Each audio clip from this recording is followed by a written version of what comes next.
আসসালামু আলাইকুম, সবাই কেমন আছেন? অবশ্যই ভালো আছেন। আমরা আল্লাহর রহমতে ভালো আছি। আজকে আবার আরেকটা ভিডিও শেয়ার করতেছি আপনাদের সাথে। আমি গতকালকে বলেছিলাম আমি ইদানিং নতুন কোনো ভিডিও করতেছি না। আমার ফোনের গ্যালারিতে আগের অনেকগুলো ভিডিও রয়ে গেছে, ওগুলোই শেয়ার করতেছি। তো ভাবতেছি এগুলা ওভার ভয়েস দিয়ে শেয়ার করব, কারণ ফোনের গ্যালারিতে আর নতুন করে যে ভিডিও করব ওরকম কোনো জায়গা নাই, খুব কম। তো এটার জন্য ভাবলাম আগের ভিডিওগুলো করে নেই। আর এই তো কিছুদিন আগে সিজদামণির নানা ভাই হইতেছে, সিজদামণির জন্য একটা স্মার্ট ওয়াচ নিয়ে এসেছিলো, এটারও ভিডিও করে রেখেছিলাম।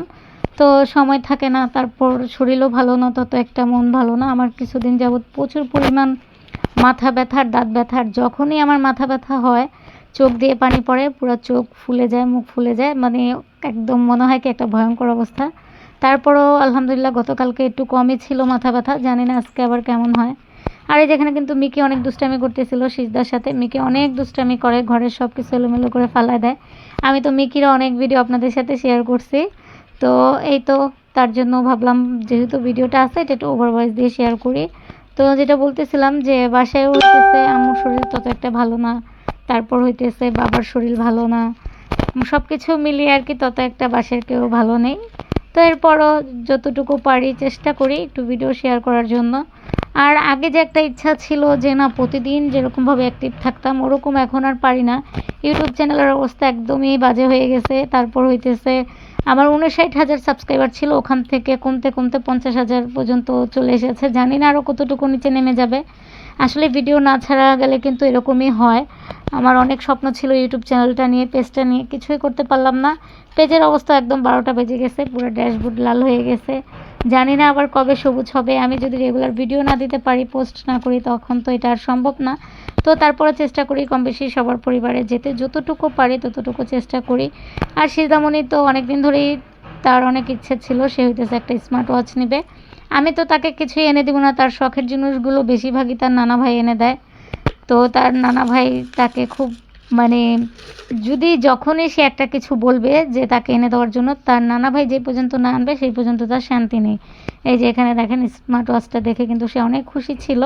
তো স্মার্ট ওয়াচের সাথে অনেকগুলো বেল্ট পেয়েছিল সে, এগুলো দেখে অনেক পরিমাণ খুশি। আর বাবা ইদানিং হইতেছে বেশিরভাগই অনলাইন থেকে কেনাকাটা করে। আসলে অনলাইন থেকে আমরা যাই কিনি না কেন সব কিছু যে একদম ভালো হবে এটা হয় না। এই যে এর আগে আমি একটা চকলেটের ভিডিও শেয়ার করেছিলাম, গতকালকেও বলছি, একটা সারপ্রাইজ গিফট বলেছিল, বাবা থেকে নিয়েছিল হইতেছে ৩৬৫ টাকা। তো সেই সারপ্রাইজ গিফটে হইতেছে শুধু ১০ টাকা দামের একটা চকলেট আসছিল। আমি কিন্তু ছোট্ট একটা রিল ভিডিও শেয়ার করছি, মনে হয় আরেকটা ছোট ভিডিও আছে, দেখে ওইটাও শেয়ার করব। সেই ১০ টাকার চকলেটের ওইটা দেখে আমার অনেক মন খারাপ হয়েছে। আসলেই আমরা যারা কেনাকাটা করি আমরা কিন্তু একটা বিশ্বাসের সাথেই আমরা একটা কিছু অর্ডার দিই না, জিনিসটা ভালো হবে।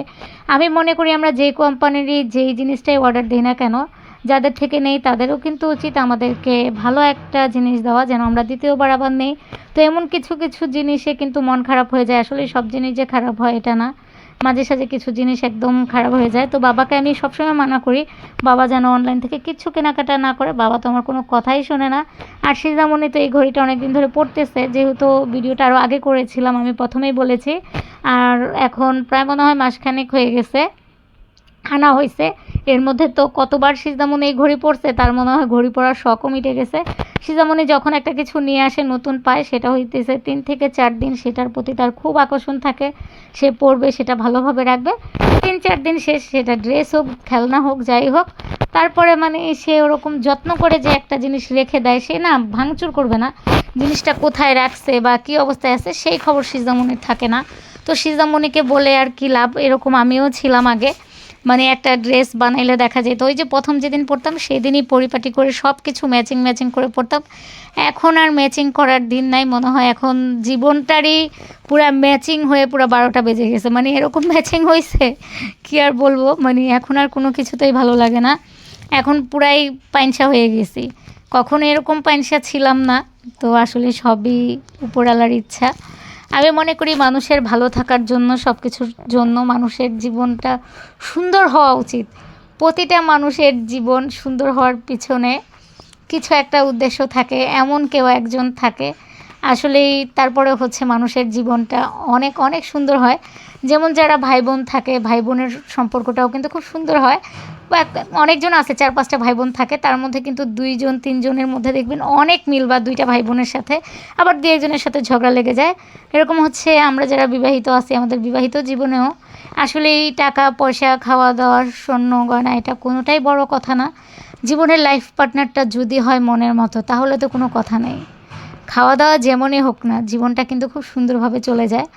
আসলে এটা এক একজনের এক একটা, মানে আল্লাহ যার ভাগ্যে যেটা লিখছে সেটা তো হতেই হবে। তারপর আমি বলবো শুকুর আলহামদুলিল্লাহ, যেমন আছি তেমনই ভালো। সব কিছু মিলিয়ে জীবন তো চলছে, জীবন তো থেমে নাই। আসলে এটাই বাস্তবতা। হাজার কষ্টের মাঝেও কিছু কিছু মানুষ আছে, সব কষ্ট ভুলে গিয়ে এরকমভাবে আমাদের এগিয়ে যাওয়া লাগে, মনে হয় বিন্দাস, জীবনে কোনো কষ্টই নেই। আর যখন মানে একা থাকি, মানে একা থাকার সময়টা শুধু মানে অনেকের ক্ষেত্রে এরকম আছে, তখনই বোঝা যায় আসলে কষ্ট কাকে বলে। কষ্ট যেন কোথা থেকে এসে হাজির হয় সেটা নিজেও জানি না। সবার তো আর একই রকম না, এক একজনের তো এক এক রকম, এই আর কি। তো আমার সিজামণি এক একটা বেল বারবার দেখাইতেছিল আমাকে, এটা এমন, এটা এমন, এটা সুন্দর, ওইটা সুন্দর। তো যাই, আসলে জীবনটাই সুন্দর। সে হোক অগোছালো জীবন, সে হোক সুন্দর একটা জীবন, আসলেই নিজের কাছে সব। অনেকেই বলে অগোছানো জীবনটাও সুন্দর করা যায়। আমি মনে করি কি, মানে সবার ক্ষেত্রে কি সেটা জানি না, আমার জন্য মনে হয় আসলেই কথাটা সত্যি না। হাজার কষ্টের মাঝেও কি নিজেকে ভালো রাখা যায়? ভালো না থাকলে হয়তো বা ভালো রাখার চেষ্টা করা যায়, এটাই বাস্তবতা, এটাই সত্যি। তারপর অনেকে চেষ্টা করে, আমি মনে করি এটাই চেষ্টা করে যাওয়াটা উচিত।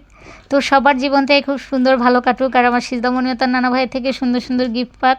আর সিজদামণির এই ঘড়িটা কেমন লেগেছে আপনাদের কাছে অবশ্যই কমেন্টে জানিয়ে যাবেন। আর সিজদামণি তো সে পেয়ে এটা যে কতবার পড়ছে, তার এটার কোনো ইয়ে নাই। সিজদামণি যখন যেটা পাবে সেটা অনেকবার সে পড়বে, তারপরে সেই জিনিসটার আর খবর থাকবে না। তো সিজদামণি কিন্তু রোজাগুলো রাখতেছে, আমি গতকালকেও ভিডিওতে বলেছিলাম, গতবার সিজদামণি সবগুলো রোজা রেখেছে, এইবারও হইতেছে সিজদামণি সবগুলো রোজা রাখতেছে আলহামদুলিল্লাহ। ইচ্ছে আছে মেয়েকে সবগুলো রোজা রাখতে দিব, মানা করব না, কারণ এখন থেকে যদি না রাখে, মেয়ে আমার বড় হলে আর চেষ্টা করলেও পারবে না। আমরা অনেকেই বলি যে পারবে না পারবে না, আসলে এটা বলা উচিত না। আসলে বাচ্চাদেরকে আগ্রহ দেওয়া উচিত যে না তুমি পারবে, কেন পারবে না, চেষ্টা করলেই পারবে। আমি সবসময় সিজদামণিকে এটা বলি, সেটা যে কোনো কাজ হোক, রোজা হোক। তো সিজদামণি চেষ্টা করলে কেন পারবে না, যে সে চেষ্টা করতেছে, পারতেছে। আসলে বিকাল দিক থেকে তার একটু খারাপ লাগে, ইফতারের কিছু এক দিক থেকে বলে কখন আজান দিবে, আর আমরা বড় মানুষ, আমাদেরই খারাপ লাগে, আর ও তো ছোটো মানুষ। তো এই তো সব কিছু মিলিয়ে আমার ভিডিওটা এতটুকুই ছিল। জানি না আপনাদের কাছে কেমন লেগেছে, ভালো লাগলে অবশ্যই কমেন্টে জানিয়ে যাবেন। তো সেই পর্যন্ত সবাই ভালো থাকুন, সুস্থ থাকুন, আল্লাহ হাফেজ।